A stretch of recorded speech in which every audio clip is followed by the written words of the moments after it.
Alors c'est une période complexe. Complexe parce qu'on est frappé en ce moment même par des forces qui peuvent être des forces contradictoires. Je ne sais pas si vous... Est-ce que vous n'avez pas l'impression au final qu'on vit dans un monde particulier, un monde presque un peu schizophrénique, puisqu'on nous parle en fait de nombreux points qui sont des points de difficulté, des points de tension, des points de stress, des points d'imprévisibilité. Et de l'autre côté, pour autant, on peut avoir un quotidien qui au final n'est pas si pesant que ça. Un quotidien avec un business qui fonctionne. J'en veux pour preuve, en fait, vos business à vous sont plutôt dans une phase de recovery où, grosso modo, le mois de mai est un bon mois et le mois de juin aussi probablement, et l'été le sera également. Et donc, ce que je me propose de faire pendant quelques minutes avec vous, c'est essayer de remettre en perspective le moment dans lequel on vit pour vous permettre, en fait, de vous projeter à court, moyen et long terme. Ce n'est pas un exercice facile parce qu'évidemment, c'est multifactoriel.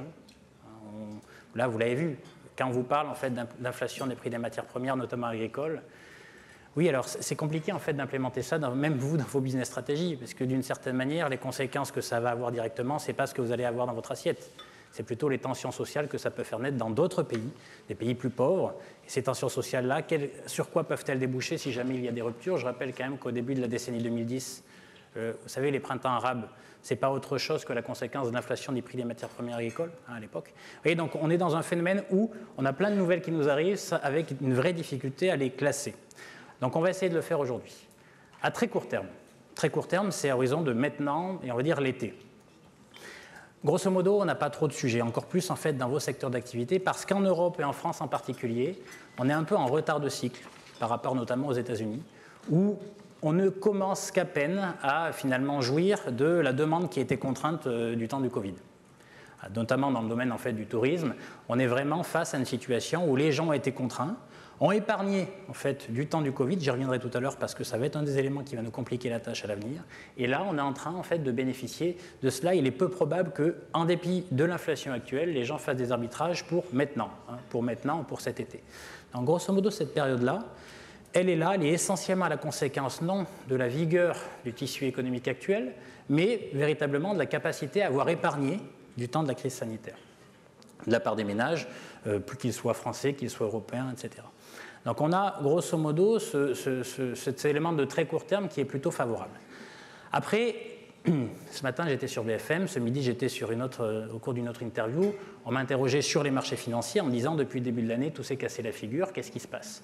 À midi on me demandait, la Banque de France a révisé sa croissance, on attendait pour l'année 2022, on attendait plus 3,5, on n'est qu'à plus 2,3, qu'est-ce qui se passe? Il est évident que votre secteur d'activité, vous ne vivez pas sur une autre planète. En fait, ce momentum-là, qui commence à se dégrader dans plein d'endroits du monde et dans plein de secteurs d'activité-là, il va arriver. Il faut être conscient de ça. Ça, c'est le moment en fait, de court et moyen terme, post cet été. Il est probable que l'ensemble des économies, notamment des pays riches, subissent un ralentissement assez important. Ce ralentissement-là, il va avoir des... Alors, à quoi il est lié? Il est lié à deux choses. Un, la crise sanitaire. La crise sanitaire, au final, est-ce qu'il y a eu beaucoup de morts dans vos professions?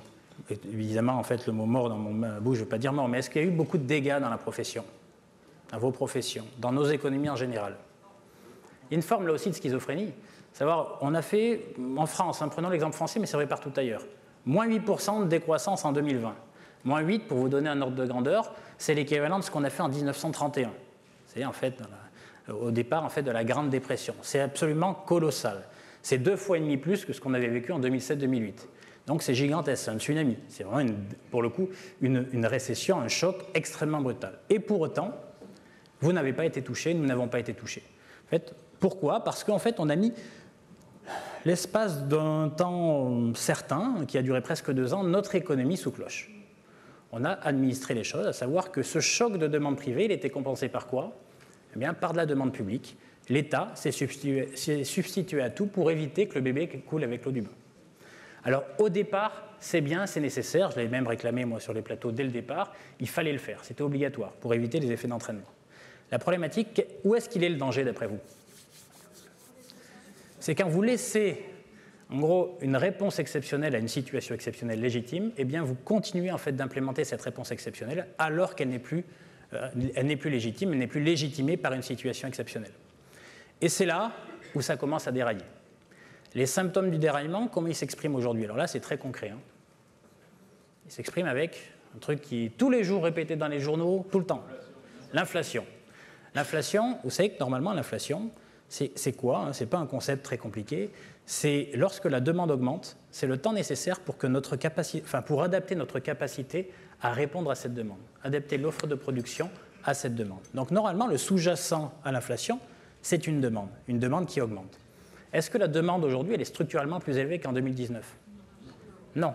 Et donc en réalité, elle a été boostée par des phénomènes artificiels de soutien public, un par l'État, qui a permis cette chose extraordinaire quand même. Les ménages ont surépargné, sont donc devenus plus riches du temps de la crise sanitaire qu'avant la crise sanitaire. Ce qui est vrai en France est encore plus vrai aux États-Unis. Eh bien, il y a eu deux conséquences majeures. Et déjà, premièrement, vous avez en fait une traduction chez vous opérationnelle d'ores et déjà. Cette épargne qu'ils ont accumulée, les ménages en ont fait quoi ? Ils l'ont pas tout de suite dépensé, ils ne pouvaient pas en dépenser un grand-chose. Alors là, vous avez du bol, là, ils sont en train de le dépenser. Ils l'ont épargné, mais l'épargne, ce n'est pas un truc mécanique. L'épargne, c'est soit vous le laissez sur votre compte en banque, soit vous achetez des actions, pas très bonne idée en ce moment, hein, ou des obligations, soit vous achetez de l'immobilier, par exemple. Vaste mouvement en fait, d'inflation en fait, des prix de l'immobilier, alors même qu'on est dans une situation qui, économiquement, n'est pas meilleure que celle d'avant-crise.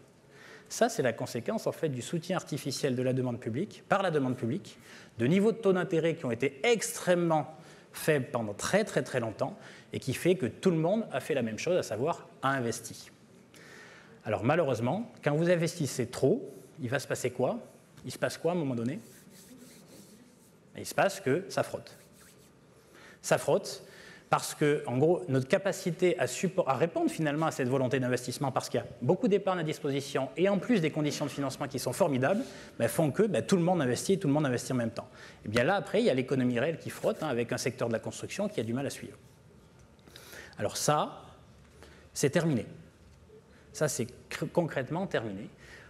Aux États-Unis, c'est déjà terminé. Alors, la conséquence, hein, c'est des hausses des prix de l'immobilier. Alors, c'est un peu moins palpable chez nous, parce qu'on est des marchés un peu moins sensibles. Mais aux États-Unis, il faut que vous ayez en tête qu'en un an et demi, les prix de l'immobilier ont fait plus 40%. Au départ, on a cru que c'était uniquement la conséquence de la crise sanitaire. Il n'y avait que les maisons qui montaient, pas les appartes. Et bien, juste après, en fait, ce n'est pas les maisons qui sont corrigées, hein, c'est que les appartes, en fait, ont rattrapé. Plus 40%, quelles que soient les grandes villes en fait, aux États-Unis qu'on a observé, que ce soit maison, appartement. C'est ça la conséquence directe d'un gonflement de l'épargne artificielle. Les gens doivent bien en faire quelque chose et ils en ont fait quoi ? Ils ont fait monter les prix de l'immobilier. Alors, ça, c'est terminé pour deux raisons. Un, maintenant, l'inflation est dans les tuyaux et on s'aperçoit qu'on a été trop loin. On a laissé en fait ces soutiens artificiels pendant trop longtemps. Et donc, qu'est-ce qu'on essaye de faire ? On essaye de faire re-rentrer le dentifrice alors qu'il est déjà sorti dans le tube. C'est compliqué. Alors ça, économiquement parlant, ça se traduit par quoi ? Par une banque centrale, c'est-à-dire qu'en gros, la banque de nos banques qui nous dit « terminado, je ne paye plus ». Je ne paye plus, ça se traduit par deux choses. Un, nos banques des banques ont pu soutenir artificiellement la demande de tout le monde à travers du déficit public. Ce n'est pas les recettes fiscales, l'augmentation des recettes fiscales qui ont fait qu'on a pu faire ce soutien public. Ce n'est pas ça. C'est la banque centrale qui imprime des billets de banque dans sa cave, qui les donne à l'État et qui les dépense.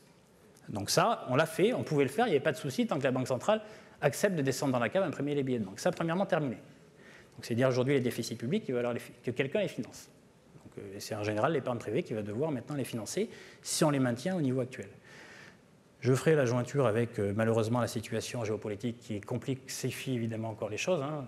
Comme on dit, les emmerdes volent en escadrille.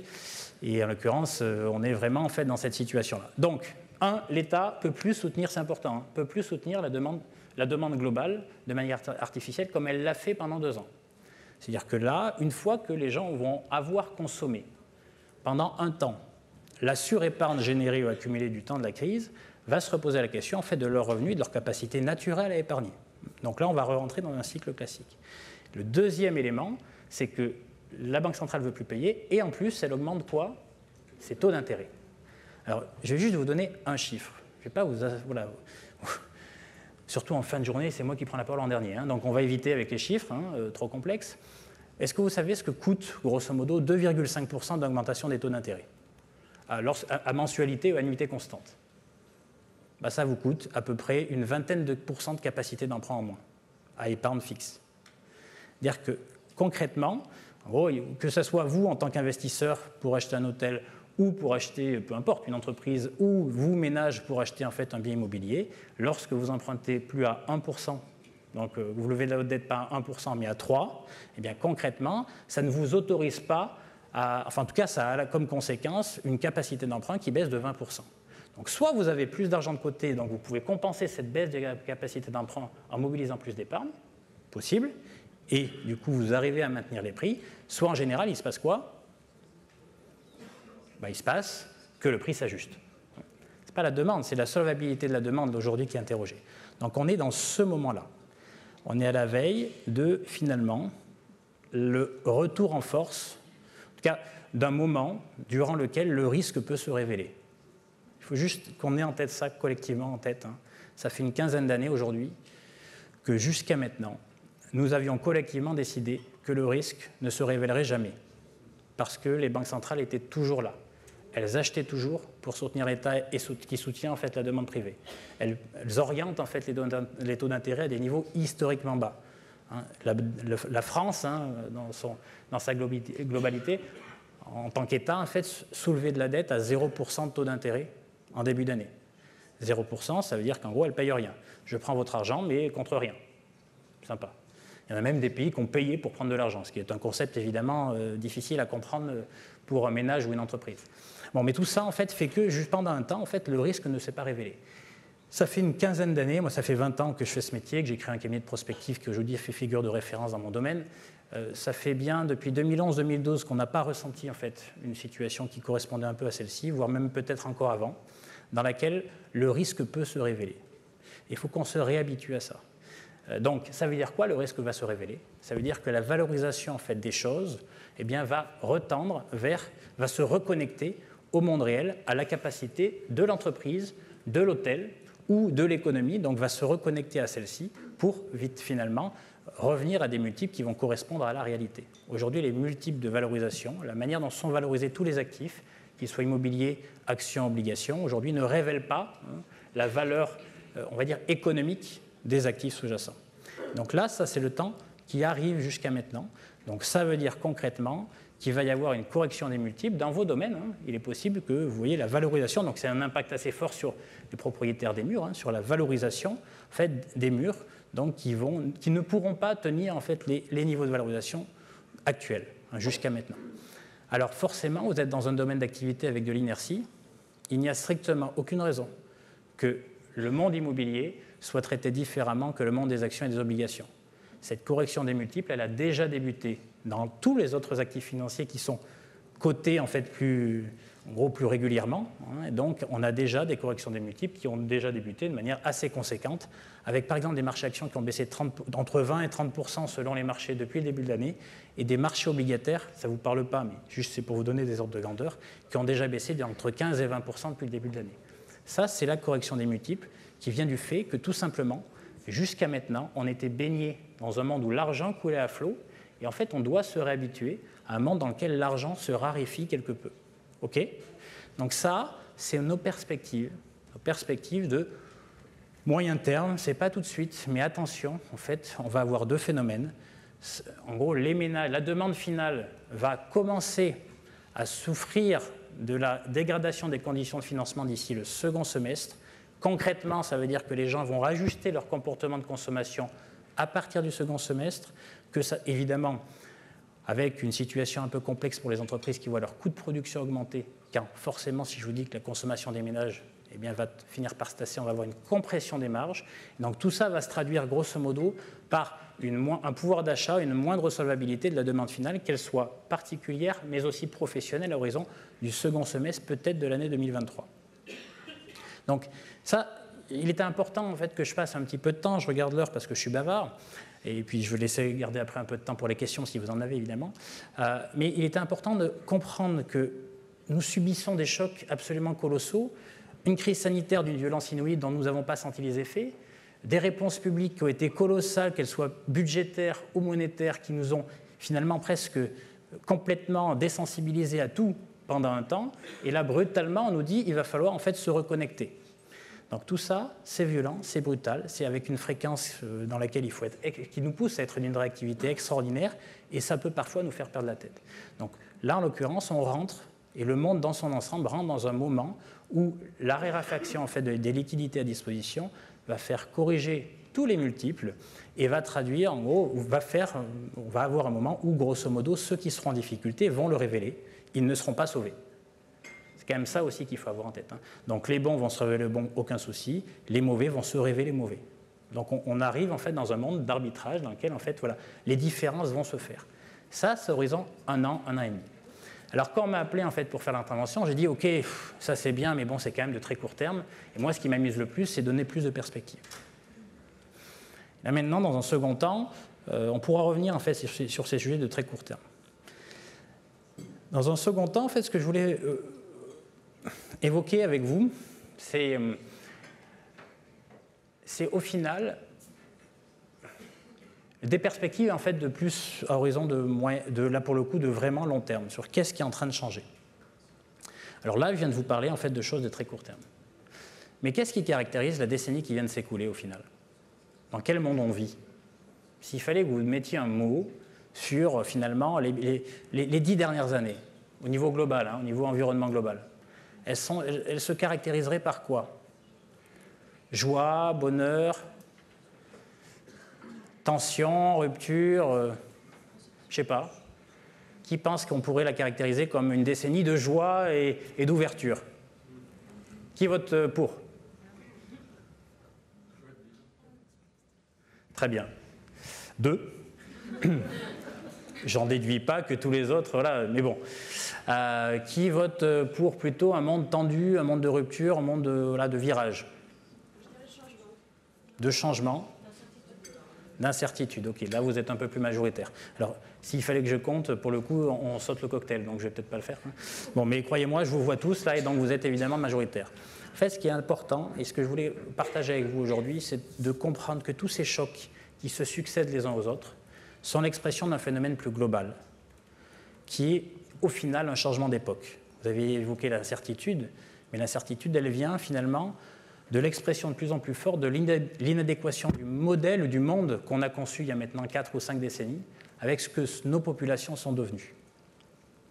Et ça, c'est un élément extrêmement important. Si j'avais à faire la listing des ruptures qu'on a connues depuis maintenant une dizaine d'années, vous avez des ruptures évidemment politiques. Alors là, pour le coup, en plus, c'est très contemporain chez nous.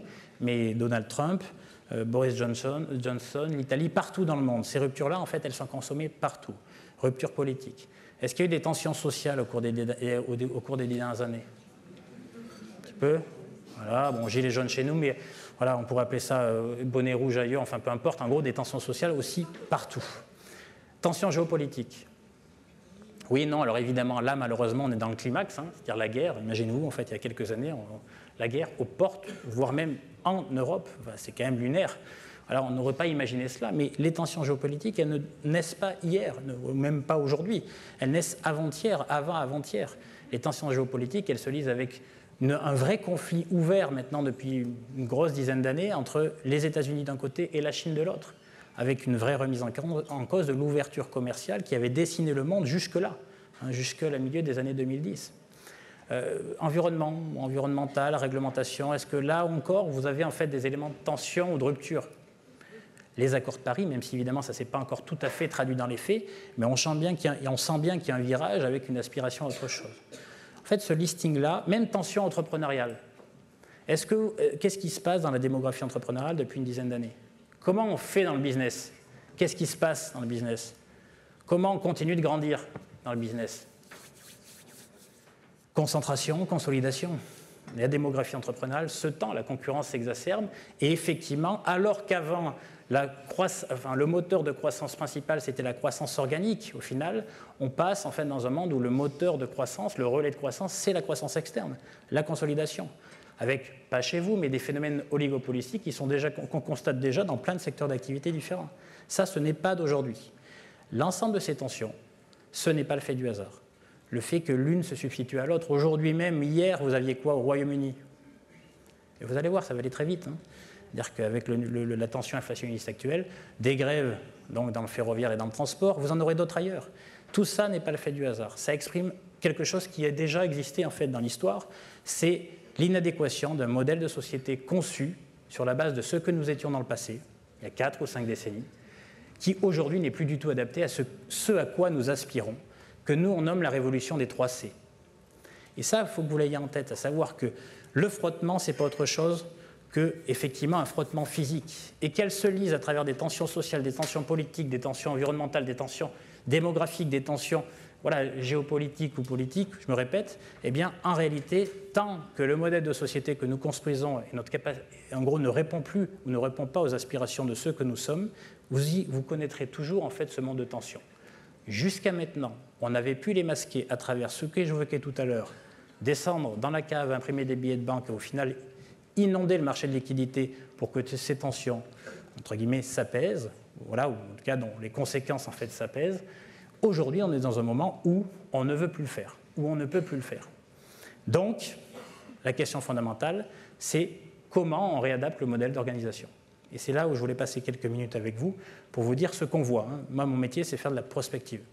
Prospective, c'est dessiner, entre guillemets, le monde qui vient, tel qu'on le conçoit, et mettre en place des modèles d'organisation capables d'y répondre. Le diagnostic qu'on doit partager, c'est la révolution des 3 C. La révolution des 3 C, c'est assez simple. C comme consommateur, c'est presque la plus simple. Quoique, elle nécessite, mais bon, c'est quand même la plus simple parce qu'elle est adressée par des entreprises et des entrepreneurs. L'entreprise, elle n'a pas le choix que s'adapter aux consommateurs. Donc, finalement, ce type d'adaptation, ça va assez vite. Le deuxième C, c'est le concitoyen. Alors là, bonjour, mais bon, on va y arriver. Et je suis très optimiste, je suis entrepreneur donc, aussi, donc hein, on l'est forcément, parfois un peu trop. Et le troisième C, c'est peut-être le plus dur, d'après vous, c'est quoi ? Ça nous embête beaucoup. Et encore, je suis poli. J'ai créé plusieurs boîtes, j'ai plusieurs boîtes autres. Qu'est-ce qui est vraiment, j'ai presque envie de dire aujourd'hui, ma préoccupation quotidienne, la plus difficile à appréhender ? Celle de, d'après vous, servir mon client ? Celle d'appréhender les nouvelles technologies ? Le cash ? Non, le cash, non, je suis financier quand même. En plus, alors, j'ai oublié de dire, je suis financier, mon premier diplôme, c'est celui d'être auvergnat, donc non, le cash, c'est pas un sujet. Ça, c'est... L'humain, mais quel humain ? Le collaborateur, merci, le troisième C, c'est la révolution du collaborateur. Qui ça... Alors évidemment, les trois sont les mêmes. Alors pas toujours, pas forcément toujours les mêmes, mais les trois sont les mêmes. Et la révolution du collaborateur est peut-être la dernière, celle que la crise sanitaire a accélérée, mais n'a pas créée. Elle a simplement accéléré et nous pousse, nous, dans notre ensemble, à nous réinventer. Nous, à nous réinventer à l'échelle de nos sociétés avec un petit S, c'est-à-dire les entreprises qu'on pilote, mais nous réinventer aussi en termes de société avec un grand S pour répondre aussi à cette révolution du concitoyen. Alors, maintenant, une fois qu'on a dit ça, à quoi aspirent en fait ces 3 C ? Parce qu'il faut y trouver un point commun. Et alors là, on est vraiment dans l'offre de demain. C'est-à-dire que comprendre finalement ce à quoi aspirent aujourd'hui en fait les populations, ces 3 C, vous permet demain, dès aujourd'hui, de structurer des investissements qui vont vous permettre d'y répondre, en dépit en fait des difficultés qu'on peut connaître conjoncturellement l'année prochaine. Alors, qu'est-ce que vous pourriez me dire voilà, comme point commun voilà, à ces 3 C ? La liberté. Oui, ça peut être un mot intéressant. Est-ce que les gens veulent la liberté ? Quoi d'autre ? Alors, on parle de vous, je vous signale. Parce qu'a priori, chacun dans cette salle est à la fois, peut-être pas collaborateur. Ça dépend lesquels. Transparence ? Collectif ? Qui a dit collectif ? J'adore, je suis rugbyman, collectif, oui, c'est vrai, je suis d'accord. Quoi d'autre ? Écologie. Cash ? Du cash. Du pognon. Aussi, le sens du temps. Alors, je vais en garder. Et alors, qu'est-ce qui permet d'offrir du sens ? Qu'est-ce qui permet la transparence ? Qu'est-ce qui permet la confiance ? Vous l'avez dit, confiance ou pas ? Qu'est-ce qui... Les valeurs. Oula. Alors là, vous avez... c'est le bac de philo, vous avez 2 heures. Non, des choses techniques. Enfin, voilà, moi, je ne suis pas philosophe. Loin de là. Qu'est-ce qui permet tout ça ? En fait, on vit la fin d'une ère qui a vraiment débuté au milieu des années 70, qu'il ne faut pas mal juger, en fait, qui était la suivante. Qu'est-ce qui permet de répondre à cette problématique de sens, cette problématique d'impact, cette problématique de collectif, cette problématique de transparence, cette problématique de confiance, même cette problématique d'écologie ?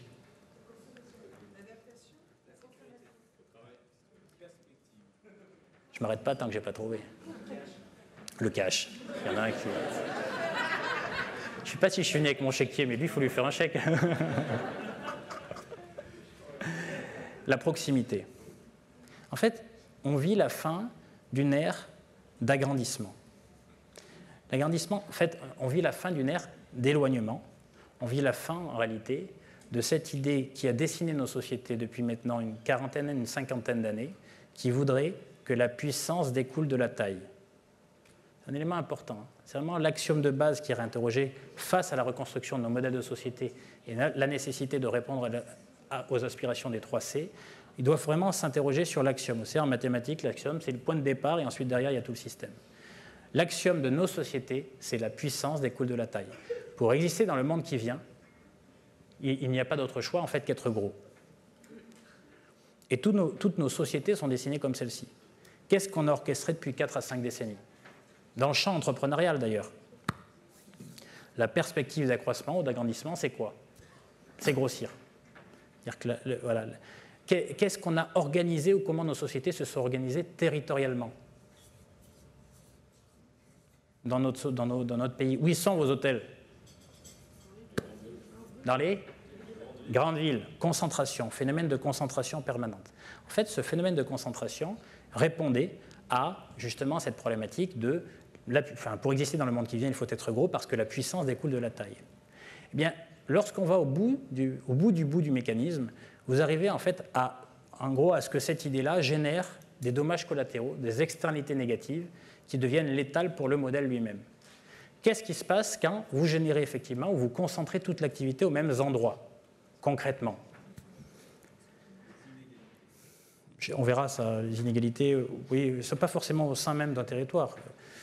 Mais qu'est-ce qui se passe? Physiquement, quoi. Quand vous créez les jobs, ou les nouveaux jobs et les nouvelles activités, toujours aux mêmes endroits. Qu'est-ce qui se passe? Les gens, pourquoi ils bougent? Pour chercher du travail. Donc, qu'est-ce qui se passe dans ces cas-là? Vous avez à l'intérieur en fait, de votre territoire des soldes démographiques qui sont très positifs dans ces zones. Okay? Jusque-là, c'est simple. Je crée l'activité aux mêmes endroits, en concentrant, eh bien, les populations se concentrent aussi. La conséquence de ça, c'est quoi? C'est la densité. Et au-delà de ça, qu'est-ce qui débute au milieu des années 70, d'après vous? L'augmentation de la distance entre le lieu de résidence principale et le lieu de travail, qui n'a cessé d'augmenter depuis. Tout simplement parce qu'on ne fait pas rentrer un carré dans un rond. À force de concentrer, vous créez en fait évidemment quoi? De l'inflation, notamment des prix de l'immobilier. Parce qu'on ne fait pas rentrer un carré dans un rond. Parce que le prix, c'est le rapport entre l'offre et la demande. Au niveau global, alors un petit élément sympa, vous connaissez le nombre de logements? Ça, j'aime bien donner cette idée-là. Parce que vous connaissez le nombre de logements en France? Il y a combien de logements en France? 38 millions. Il y a combien de ménages à loger en France? Une trentaine. C'est marrant ça. On vous dit qu'il manque 500 000 logements par an. En fait, le vrai sujet du manque de logement, c'est un sujet très circonstancié à des endroits particuliers. Parce qu'on a concentré. Ce n'est pas un manque de logement, c'est un manque en fait, d'adéquation entre l'endroit où sont les logements et l'endroit en fait, où les populations s'installent parce que l'activité est logée ailleurs. Bon, ça c'était un petit aparté. Mais la conséquence de ce phénomène-là, c'est que les prix de l'immobilier montent, solde démographique très positif. À force de monter, les gens s'éloignent naturellement, jusqu'à en fait, avec comme conséquence, 30, 40, 50 ans plus tard, eh bien, cette question qu'on pose aux gens qui vivent dans les territoires les plus concentrés, dans ces grandes métropoles, est-ce que vous connaissez en fait le pourcentage de gens qui disent vouloir quitter ces zones si elles le pouvaient? 65%. Alors, attention, je vais vous expliquer juste après en fait, ce que nous, on dessine en fait, pour l'avenir. Donc ça, c'est un constat, c'est un diagnostic pur, voilà, en disant que voilà. Et pourquoi en fait les gens le disent? Les externalités négatives que ça génère, c'est en gros, qu'est-ce qui se passe? Mais il se passe que naturellement, vous éloignez le lieu de résidence principal du lieu de transport. Donc, eh bien, les lieux dans lesquels ces gens-là s'installent, eh bien, ils y passent relativement peu de temps parce qu'ils passent beaucoup de temps dans quoi, les gens? Dans le transport. Donc, les 2 à 3 heures de temps que vous perdez par jour, ces 2 à 3 heures qui vous manquent pour faire quoi? Qu'est-ce que demandent d'ailleurs les collaborateurs aujourd'hui? Un équilibre entre vie professionnelle et vie personnelle. On vous l'a fait ça déjà, non? L'équilibre entre vie personnelle et vie professionnelle. Naturellement, c'est plus compliqué quand vous avez déjà 3 heures de temps en fait, dans votre journée, 3 à 4 heures de temps dans votre journée qui sont préemptées par le transport. Forcément, là, ça peut poser un souci. Ces 3 heures-là, c'est celles aussi qui me manquent dans l'investissement, dans l'associatif, dans les lieux de résidence principale. En fait, ces espèces de cités dortoirs, ce n'est pas par construction les gens qui ne veulent pas s'investir, c'est quand vous n'avez pas ni le temps ni l'énergie pour se faire, et bien globalement, vous transformez ces lieux-là en cités dortoirs, dans lesquels il n'y a pas de lieu de vie, dans lesquels finalement, du coup, les gens ne s'investissant pas à travers cela sont anonymes et deviennent anonymes. J'en viens à cela sur la notion en fait, de sens, d'impact, etc. Premièrement, donc ce ne sont plus des lieux de vie dans lesquels les gens en fait, ont le temps de s'investir pour donner du sens en fait, de leur vie au quotidien autrement qu'à travers leur investissement professionnel. Premièrement. Deuxièmement, on parle d'écologie. La conséquence de ça, c'est quoi ? On ne fait pas rentrer un carré dans un rond. Hein. Quand vous avez logé tout le monde au même endroit et que tout le monde vit sur les extérieurs et veut rentrer, il se passe quoi ? Il se passe pollution, impact. Alors, 2 choses, artificialisation des sols, parce que les gens s'éloignent, souvent c'est au détriment en fait, des terres, de terres arables ou de terres agricoles, donc artificialisation des sols, mauvais élément. Et deuxièmement, évidemment, embouteillage associé en fait, au flux quotidien vers le lieu de travail. Donc, naturellement, l'impact environnemental qui est aujourd'hui en fait, aussi un sujet important, rajoute en fait, à la limite de ce modèle-là. Donc, face à ce constat-là, il y a quoi comme réponse ? Parce qu'en fait, ça, c'est un peu le diagnostic. Donc, nous avons de la chance. En gros, l'axiome de départ, donc tout ça repose sur l'idée que pour exister dans le monde qui vient, il faut être gros. La réalité, c'est que tout ça est désuet. C'est déjà terminé. Et je suis très curieux, en fait, on vit une époque passionnante. Je serais très curieux de voir, ou d'être 10 ans plus tard, pour regarder quels sont les grands acteurs du business. Parce qu'aujourd'hui, la puissance, elle découle de quoi ?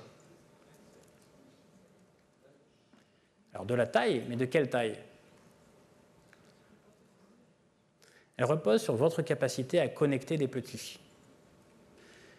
Alors vous allez comprendre pourquoi. En fait, c'est votre capacité à connecter des petits qui fait que demain, vous serez un acteur majeur.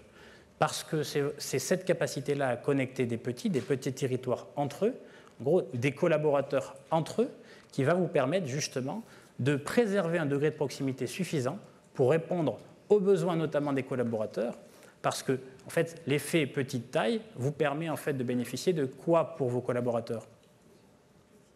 De quoi vous avez besoin ? Est-ce que d'après vous, juste avec du cash, ça vous suffit pour garder les collègues, vos collaborateurs ? Alors il faut en avoir de plus en plus. Est-ce que c'est suffisant aujourd'hui ? De quoi vous avez besoin dans un monde aussi incertain ? Vous avez besoin de gens qui sont investis, qui sont engagés. Eh bien, on constate, et ça c'est théorique, qu'au-delà d'une certaine taille, le degré d'engagement se dissout, se dilue. Pourquoi ? Parce que, grosso modo, vous ne faites pas rentrer un carré dans un rond. Au-delà d'une certaine taille, la société devient par construction plus anonyme.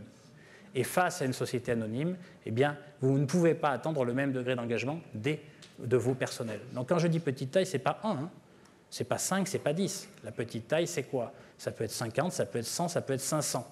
Mais au-delà d'une certaine taille, et ça c'est entreprise par entreprise qui doit le définir.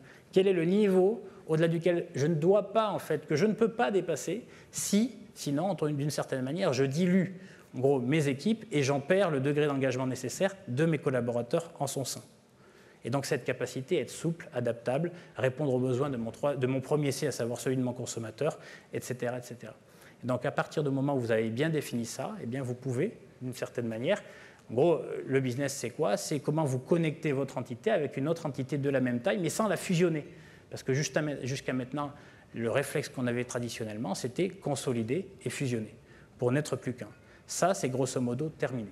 Donc, d'un point de vue démographie entrepreneuriale, on est probablement à la veille d'un changement majeur d'organisation, tout simplement parce que le gros concentré, je ne dirais pas qu'il va crever, mais d'une certaine manière, il a beaucoup de difficultés à retenir le collaborateur. Parce que par construction, ce qu'il réclame, c'est quoi ? C'est du sens. Et le sens, il repose sur, essentiellement, votre capacité, en fait, à offrir une vision à votre collaborateur, à définir la place, en fait, que vous voulez occuper, en fait, dans la vision du monde que vous avez formulée, et derrière, à être suffisamment proche de vos collaborateurs pour qu'ils vous croient dans, en gros, la promesse que vous leur faites. Et ça repose vraiment sur cet effet taille. Donc, l'avenir repose beaucoup sur la capacité à connecter les entités en fait, à taille suffisamment raisonnable pour en gros, permettre un degré d'engagement supplémentaire des collaborateurs. Sachez une chose aujourd'hui, c'est que le cash ne suffira plus. Le cash ne suffit déjà plus. Les gamins, ils s'en vont. Alors, d'ailleurs, il n'y a pas de fumée sans feu, d'après vous, est-ce que c'est surprenant? Cette relation différente par rapport au monde de la vie professionnelle qu'on vit aujourd'hui, à travers les nouvelles générations qui rentrent sur le marché de l'emploi. À quoi ça peut être dû, ça, au final? Non, vous n'avez pas d'idée? Non, il y a quand même quelque chose, quoi. Effectivement, les collaborateurs d'aujourd'hui ne sont pas les mêmes que les années précédentes. Ben, tout simplement, il s'est passé quoi, en fait, dans les années 80, 90? Eh ben, on a fait de moins en moins d'enfants. Et le concept de base, hein, quand vous faites de moins en moins d'enfants, quand vous passez en fait, d'une famille à 3 ou 4 mômes à une famille à 1 ou 2 mômes, eh bien, l'enfant qui naît, c'est à ce moment qu'est né un peu le concept de l'enfant roi. Mais le fait de passer de 3 à 4 gamins à 1 à 2 gamins, eh bien, le temps, en gros, le degré d'attention qu'on porte à l'enfant a forcément été multiplié par 2 ou 3, voire 4.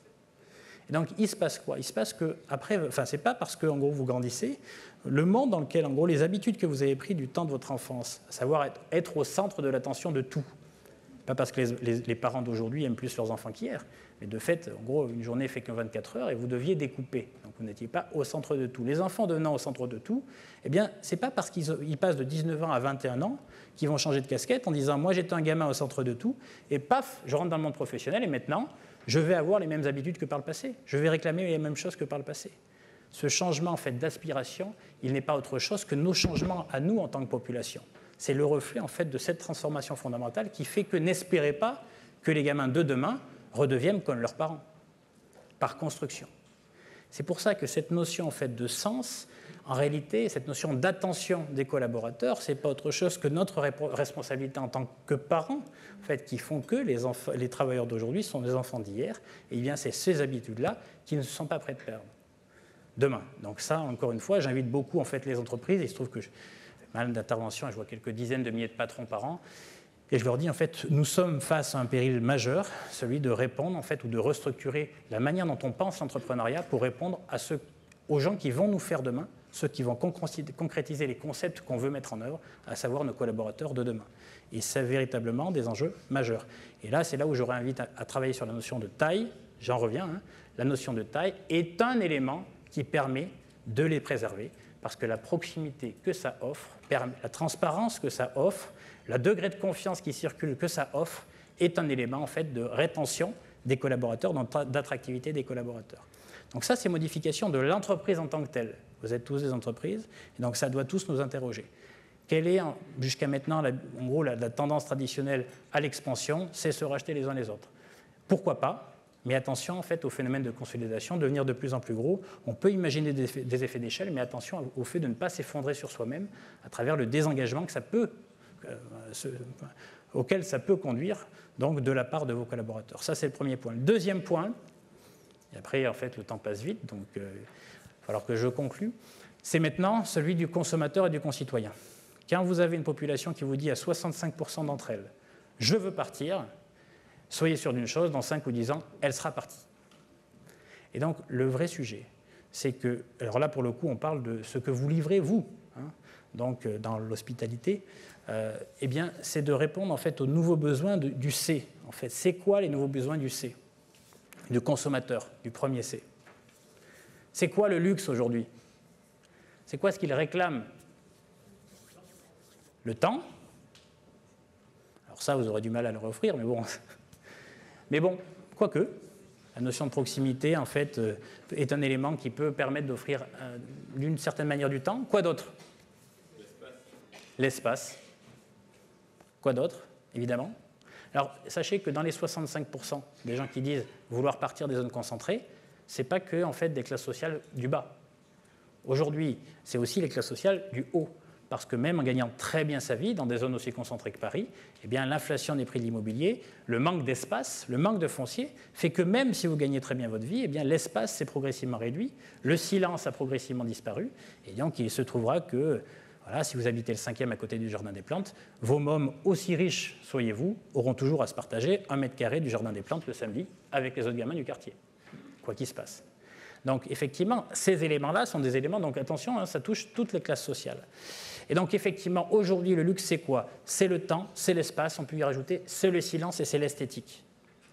Tout ça, aujourd'hui, sont des choses que les zones concentrées auront du mal, entre guillemets, à offrir, en gros, encore plus demain qu'aujourd'hui, à un prix en plus hyper tendu, en gros, en termes d'outils de production mis à disposition dans ces zones concentrées. L'avenir, aujourd'hui, dans le monde, y compris de l'hospitalité, mais pas que, probablement, et en tout cas, il faut porter une grande attention aux zones déconcentrées. Zones déconcentrées qui ont un énorme avantage. Alors, les zones déconcentrées, c'est grosso modo les 73 départements en France qui ne comportent pas une capitale régionale d'envergure européenne. Donc, vous excluez Paris, Bordeaux, c'est marrant, je suis sûr que c'est partout là où vous êtes. Donc, mais très bien, il faut y être. Mais là, la question, en fait, c'est où est-ce qu'il faudra être aussi dans 5 à 10 ans? Eh bien, c'est donc pas Lille, pas Marseille, pas Bordeaux, etc. Donc, toutes ces zones concentrées qui sont en gros, qui vont représenter 16% de la superficie du territoire français pour 33 millions de Français qui y habitent aujourd'hui. Eh bien, moi, ce que je vous invite aujourd'hui à observer pour les 5 à 10 ans à venir, c'est véritablement les 73 autres départements français. 84% de la superficie française, naturellement 33 millions de Français. Par construction, vous avez bien compris qu'il est plus facile d'offrir de l'espace dans ces zones-là que dans les autres zones. Et donc, dans lesquelles, aujourd'hui, ces territoires-là ont beaucoup d'attributs, beaucoup de qualités à apporter aux populations. Donc, évidemment, les qualités, c'est quoi? C'est l'espace. Le temps, ça peut être différent. C'est le silence, c'est l'esthétique, c'est la nature. En gros, c'est le sens que tous les gens recherchent aujourd'hui. Donc ça, c'est un gros atout. À quelles conditions? Pourquoi aujourd'hui ça devient possible de considérer ces territoires comme des vrais territoires d'essor et de développement de business demain? Il y a 2 réponses à ça. Qu'est-ce qui fait que ces zones-là sont des zones qu'il faut désormais considérer en termes de business? Alors, le moins cher, oui, je suis auvergnat, je peux vous le dire, c'est le foncier est éminemment moins cher. Donc, ça veut dire quoi pour un entrepreneur quand, en gros, la mise de départ est éminemment moins chère? Ça veut dire que le coût de l'échec est beaucoup moins élevé. C'est-à-dire que le fardeau à porter, si jamais vous n'y arrivez pas, c'est-à-dire qu'en fait, vous pouvez faire beaucoup plus d'expérience quand le coût d'entrée est beaucoup plus faible, déjà. Donc, il faut considérer ces zones aussi comme des coûts d'entrée qui sont très faibles. Il vaut mieux disséminer ou faire plusieurs tentatives, en gros, que faire un gros coup aujourd'hui à des niveaux de prix qui sont extrêmement tendus, avec des multiples qui sont extrêmement tendus. Donc, le coût est un élément d'attractivité évident, encore plus quand on fait de l'entrepreneuriat et du business. La deuxième chose qui fait que jusqu'à maintenant, c'était quand même difficile d'envisager véritablement un développement sérieux de la projection que je fais jusqu'à maintenant. Pardon? La connexion. J'ai dit petit connecté, la connexion. La connexion en termes de transport, mais peut-être moins, et peut-être aujourd'hui moins importante que quelle connexion? En termes numériques. Les connexions en termes de communication sont les plus importantes. La chance, c'est que nous avons un pays qui devient extrêmement bien connecté, quel que soit en fait l'endroit du territoire. Et donc, en gros, la connexion de ces zones-là fait tomber l'idée qu'on va s'y enterrer. Jusqu'à maintenant, les mots ont un sens. C'est-à-dire que les idées reçues, ou l'image que ces territoires pouvaient, entre guillemets, véhiculer, c'est justement le fait qu'en gros, ces territoires étaient trop isolés. C'est-à-dire que là, pour le coup, il y avait trop d'espace, trop de silence, pas assez en fait, de tout ce que les gens pouvaient aspirer jusqu'à maintenant. Et bien, ce mouvement de balancier fait que, 1, les gens en ont envie, parce que c'est devenu plus rare que par le passé, espace, silence, temps. Et 2, aujourd'hui, le fait de s'y installer pour un temps long ou court, eh bien, devient possible sans avoir à s'y enterrer, parce que ce sont des territoires connectés. Et donc, ça veut dire quoi concrètement? Qu'il est probable que l'essentiel du business à faire, des ROI, de la rentabilité la plus importante à faire demain, est moins dans des zones concentrées dans lesquelles il y a énormément de compétition, énormément de concurrence et où les multiples sont très très élevés, avec une fragilisation de la demande finale, j'ai commencé par ça, qui peut être remise en question. Je n'ai pas parlé du phénomène de recontinentalisation des échanges qui va avoir des conséquences évidemment sur les flux de touristes au niveau mondial en fait, de manière relativement conséquente. Donc ça, c'est l'endroit d'aujourd'hui, c'est là où il fallait être jusqu'à maintenant. Il faut encore continuer à y être, mais attention, il risque d'y avoir des corrections avec de l'incertitude assez importante à pricer dans les prix dans ces marchés-là. Et l'avenir, en tout cas, ce qu'il faut considérer, c'est considérer ces zones déconcentrées comme finalement des laboratoires dans lesquels on peut faire des expériences avec évidemment un coût d'entrée extrêmement limité, beaucoup d'attributs et beaucoup de qualités à mettre en valeur, donc avec des ROI espérés qui vont être relativement importants.